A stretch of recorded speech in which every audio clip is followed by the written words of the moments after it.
was animated, there's a guy called Wasp in there. Did you ever consider reprising his role, your role as Waspinator in the animated one? I would love to have if they had invited me down. That show is done in Los Angeles. I work in Vancouver. Different country, different rules. Yeah, I found in Tom Kenny, he was a brilliant voice actor. Just keep going. Waspinator not living pineapple under the sea? Yes, it is. Oh, the pineapple under the sea.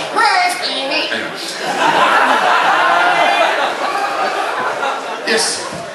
What was your reaction when you first discovered about fandom, about this? Oh, good God, I was terrified. You people are mad, all of you. I mean, this is a story I've told before. I had been doing cartoons for over a decade, because I am 106 years old, in metric years, which we have in Canada. That joke works way better in the States. But it's a very anonymous job. You know, I go to work, I come home, I take out the garbage, nobody on the street ever goes, So I had no idea that people really watched. It was like, I love my job, I have the best job in the world, I spend my days in a small padded room, screaming, and I get paid for it. First convention I ever did was McNeill. So it was Transformer people. It was in California. I walked in, I was standing, and I'm overwhelmed by all the people, and I looked down and somebody's drawing some artwork, and I was standing behind him, and I went,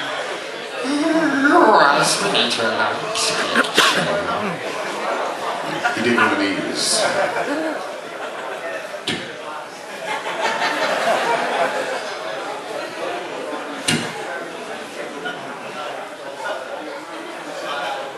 Oh my God.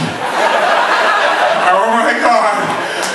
You're Scott Mcneill. And I was like, I thought I was on fire. I said, well, there's a spider on my head. Suddenly it was like, yeah, hi. It's just, I was watching your artwork. It's amazing. And that's where I first met you guys, the collective you guys.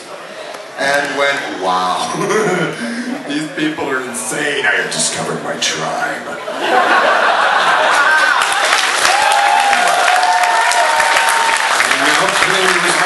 My plans to take over the world. That answers which role would I have loved to have done in any point in history that I didn't get a chance to do. Marie Solar's brilliant. Yes. I was just wondering, is anything happening with League of Super Evil? Because I think it finished, didn't it? They all died. Yeah, I was just wondering, is it going to be released on DVD or a new series or anything like I have no idea. I know in the States they haven't released the second season yet, which in my opinion is actually quite a bit funnier than the first one. It's a lot better. We're still hoping that they're going to do a third season and a fourth and a fifth, because it's a really fun show to work on. There's just 3 of us in there. The other 2 people I'm working with are way weirder than I am. And it's just a fun show to work on. So if you haven't seen it, see it. How's that for shameless self-promotion? What inspired you to become a voice actor? What inspired me to become a voice actor? True story. I am obsessed with Disneyland as a 12-year-old. Obsessed. I stalked my father for 6 months with every little ad I could find in the paper, trip to Disneyland. Put in his shaving soap and his pillow and his shoes. I finally get my trip to Disneyland. I'm this weird kid. I love it there. I'm going through my favorite thing in the world, the Haunted Mansion. And I'm hearing that marvelous voice, a gentleman named Paul Frees, that does all those. Welcome, foolish mortals. And you also hear him a lot in Pirates. The dead men tell no tales. And somebody went, he's the same guy that's the Pillsbury Doughboy. I went, I want to do that for a living. I'm not alone. The voices can be free! 1987? The New Adventures of He-Man and the Masters of the Universe! And I was lucky enough to have stumbled into the industry then, and I've been doing it ever since. I did train. I spent 4 years training as a serious theatrical actor. I've studied my Ibsen and my Shakespeare. I was going to play the movie with the majesty of my voice, so I was unemployed for a long time. Can I take your order, sir? That was my job. I really did get lucky, and that's the nuts and bolts short version of the story. I feel like Phil Donahue up here. Ooh. Scott, Yes. you do mostly Canadian shows. What led you doing Full Metal Alchemist, with the original one? Doing it again. Actually, most of the shows I do are based out of Los Angeles. Alchemist, for those of you who do or don't know it, it's an anime show that's recorded in Texas, in Dallas, Texas. I have met a lot of the Texas dub guys at various anime cons, and they're wonderful people. And Mike McFarlane, who directed that series, literally went, you know what, it'd be really fun. So he phoned me up and went kind of, as a personal, can we get you to, because I can't legally work in the States, so now that once, Revenue Canada sees this on YouTube, I'm screwed. So I smuggled myself in as an illegal alien and did a little sneaky work on Alchemist just because I wanted to really do it, and it was fun, and it was a great series, and Mike had asked me to do it, and I went, I would be happy to. Now, ironically, somebody else is playing the role. Because it would have been unfeasible for me to fly back and forth, and I'm expensive. Very threw that at somebody.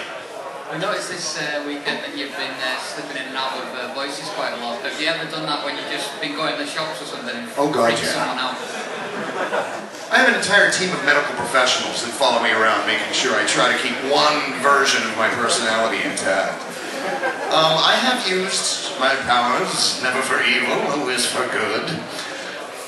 I like goofing around with it all the time. I mean, that's why I have the greatest job in the world, because I get to just do what I would be doing if I wasn't sick. I would be in a small, padded room, screaming. So, I remember once with my ex-wife years ago, we were in a huge supermarket and something. There was way too many people, way too crowded, and I had way too much stuff, and I was just like, was it something I said, you're leaving? Have fun storming the castle.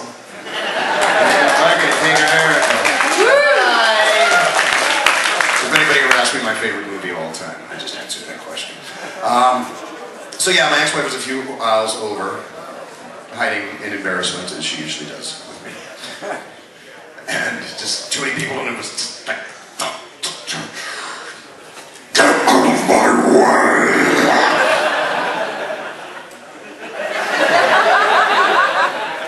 And off I went. And she went, oh, he's such an idiot. I did mention ex-wife, right? So yeah, I have a lot of fun goofing around with it. I embarrass myself too, and I mean, this whole weekend I'm doing the worst British accents in the world in front of a room of Brits. Sometimes you have to have no shame. Yes. Do you ever read fan fiction featuring your characters? I read one once.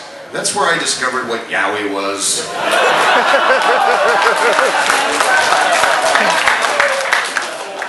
Oh my, what steamy man love.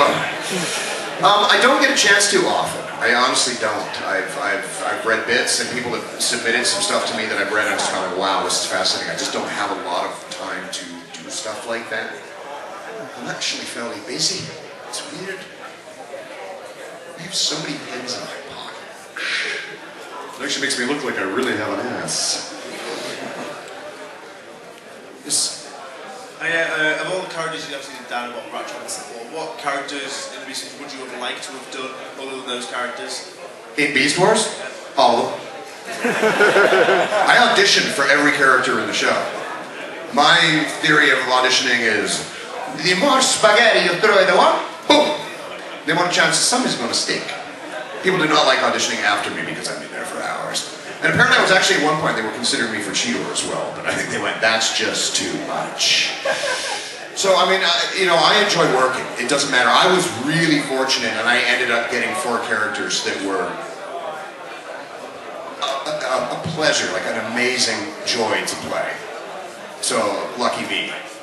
There's others, I mean, Tarantulas.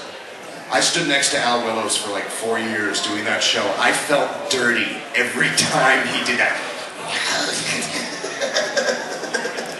It's like, oh, Al, you're so creepy. And of course, I really wanted to be Black Arachnia, but they wouldn't let me, those bitches.